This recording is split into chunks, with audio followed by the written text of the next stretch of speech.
Fuck around and find out. 인터넷에서 밈으로 쓰일 땐 그저 웃고 넘길 농담이었습니다. 까불면 본전도 못 찾는다. 좀 더 거칠게 말하면 X되기 싫으면 처신 잘해라 정도의 뜻이죠. 그런데 이 속어가 세계 최강대국 미국의 국가안보 전략 NSS를 관통하는 핵심 키워드가 된다면 믿으시겠습니까? 농담이 아닙니다. 지금 이 순간 2026년 1월의 국제정세는 이 네 글자로 요약됩니다. 전 세계가 경악할 뉴스가 타전됐죠. 미국이 남미 베네수엘라의 니콜라스 마두로 대통령을 전격 체포했습니다. 단순히 독재자가 잡혔다로 끝날 문제가 아닙니다. 이건 트럼프 대통령이 전 세계, 특히 시진핑 주석과 푸틴 대통령에게 보내는 섬뜩한 청구서입니다. 내 앞마당 남미에서 당장 짐 싸서 나가라. 안 그러면 FAFO를 보여주겠다. 오늘 영상은 단순한 뉴스 해설이 아닙니다.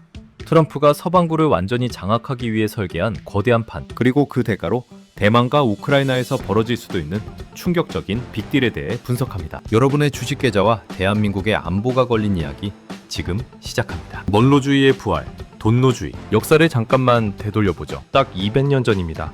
1823년 미국의 제임스 먼로 대통령은 선언합니다. 유럽 열강들은 아메리카 대륙에 간섭하지 마라. 여긴 우리가 알아서 한다.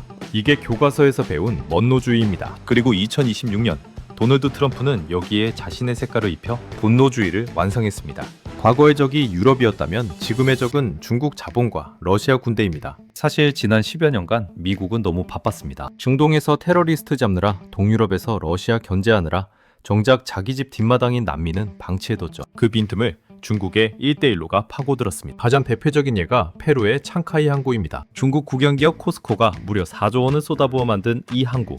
별명이 뭔지 아십니까? 바로 남미의 상하이입니다. 중국은 이 항구를 통해 남미의 구리, 리튬, 콩을 싹쓸이해서 직항으로 가져가고 있습니다. 미국 입장에서는 태평양 앞바다에 중국의 거대 군사기지가 될 수도 있는 항구가 들어선 꼴이죠. 트럼프는 이걸 참지 못합니다. 부동산 재벌 출신인 그에게 이건 안보 문제를 넘어선 소유권 침해입니다. 감히 내 땅에 허락도 없이 건물을 올려? 지금 벌어지고 있는 일련의 사태는 세입자를 내쫓기 위한 집주인의 강제 집행과 다를 바가 없습니다. 핀셋 타격, 숨통을 조이다. 그렇다면 트럼프는 어떻게 중국을 몰아낼까요? 단순히 군대를 보내는 건 하수나하는 짓입니다. 트럼프는 중국 경제의 가장 약한 고리, 에너지와 물류를 끊어버리는 방식을 택했습니다. 중국 산둥성 정유사들의 절규. 여러분, 티포트라고 들어보셨습니까? 찻주전자가 아닙니다. 중국 산둥성에 몰려있는 소규모 민간 정유사들을 부르는 말입니다. 이들은 중국 전체 원유 처리량의 약 20%를 담당하는 중국 내수 경제의 핏줄 같은 존재입니다. 그런데 이들이 어떻게 돈을 벌었을까요? 바로 미국의 제재를 받고 있는 베네수엘라와 이란의 원유를 헐값에 사들였기 때문입니다. 국제유가가 80달러일 때 이들은 제재 리스크를 안고 60달러의 밀수에 와서 마진을 남겼습니다. 그런데 미국이 마두로를 체포하고 베네수엘라 유전을 접수한다? 이건 티포트들에게 이제 싼 기름은 없다, 늘 사형 선고나 다름없습니다. 당장 중국 내 디젤, 가솔린, 아스팔트 가격이 폭등할 겁니다. 부동산 위기로 휘청이는 중국 경제에 물가 폭등이라는 카운터펀치를 날리는 거죠. 아주 정교한 타격입니다. 멕시코 뒷문으로 들어오는 가짜 친구 차단. 다음 타깃은 멕시코입니다. 최근 몇 년간 멕시코 몬테레이 같은 곳에 중국 기업들이 미친 듯이 공장을 지었습니다. 이유는 딱 하나. USMCA, 북미 자유무역 협정 혜택을 받기 위해서죠. 중국에서 부품을 가져와 멕시코에서 나사만 조인 뒤 메이드 인 멕시코 도장을 찍어 미국에 무관세로 파는 겁니다. 트럼프는 이걸 원산지 세탁이라고 규정했습니다. 이미 공언했죠.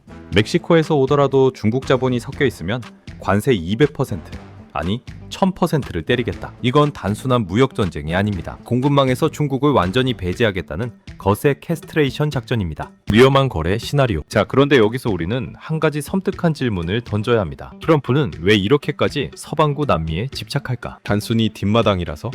아닙니다. 지정학 전문가들은 트럼프가 거대한 매물 교환을 준비하고 있다고 의심합니다. 트럼프는 세계 경찰을 하기 싫어합니다. 돈이 많이 드니까요. 그의 목표는 요새 미국 포르트레스 아메리카입니다. 북미와 남미, 즉 서방구 전체를 미국의 완벽한 자원, 식량, 에너지 공급 기지로 만들어서 철옹성을 쌓는 겁니다. 그렇다면 동반 구유라시아는요? 여기가 바로 빅딜이 일어날 지점입니다. 만약 시진핑이 알겠다, 남미에서 우리 손 떼겠다, 리튬 광산도 너희 기업에 넘기겠다라고 나온다면 트럼프가 그 대가로 그래? 그럼 대만 문제는 너희가 알아서 해. 우린 개입 안 할게 라고 말할 가능성, 이게 과연 0%일까요?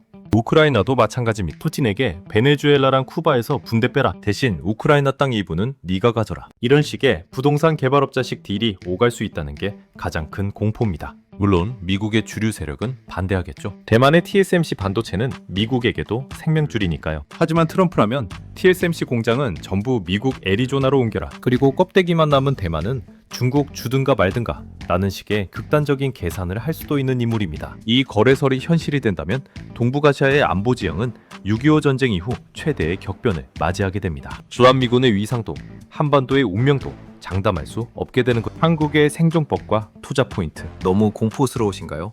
하지만 위기 속엔 항상 기회가 숨어 있습니다. 이 거대한 판 흔들기에서 한국이 챙길 수 있는 이익을 냉정하게 계산해 봅시다. 첫째, 남미의 자원이 한국으로 올 기회입니다. 중국 기업들이 페루, 칠레, 아르헨티나 리튬 광산에서 쫓겨난다면 그 빈자리를 채울 수 있는 기술과 자본을 가진 나라는 미국을 제외하면 한국과 일본뿐입니다. 이미 포스코홀딩스나 에코프로 같은 기업들이 남미에 공을 들이고 이건 엄청난 호재가 될 수 있습니다. 둘째, K방산과 조선의 역할론입니다. 미국이 서반구를 지키려면 배가 필요합니다. 하지만 미국의 조선업은 이미 붕괴했죠. 트럼프가 남미 해안을 봉쇄하고 순찰하기 위해 한국의 군함과 MRO 유지 보수 능력을 빌렸을 가능성이 매우 높습니다. 하나오션이나 HD 현대중공업이 트럼프 시대의 수혜주로 거론되는 이유가 바로 여기에 있습니다. 2026년 트럼프의 돈노 독트린은 이제 막 시작됐습니다. 그는 철저하게 이익에 따라 움직이는 사람입니다. 우리가 그에게 혈맹이니까 지켜달라고 호소하는 건 통하지 않습니다. 대신 우리가 너의 남미 요새를 짓는데 꼭 필요한 파트너다 라는 걸 증명해야 합니다. 여러분의 포트폴리오에도 돈노 독트린에 대비한 종목들이 담겨 있나요? 아니면 아직도 중국 관련 소비재에 물려 계신가요? 세계 지도가 바뀌는 지금 투자의 지도도 다시 그려야 할 때입니다. 오늘 내용이 충격적이었다면 구독과 좋아요 누르시고 다가올 파도에 대비하시기 바랍니다.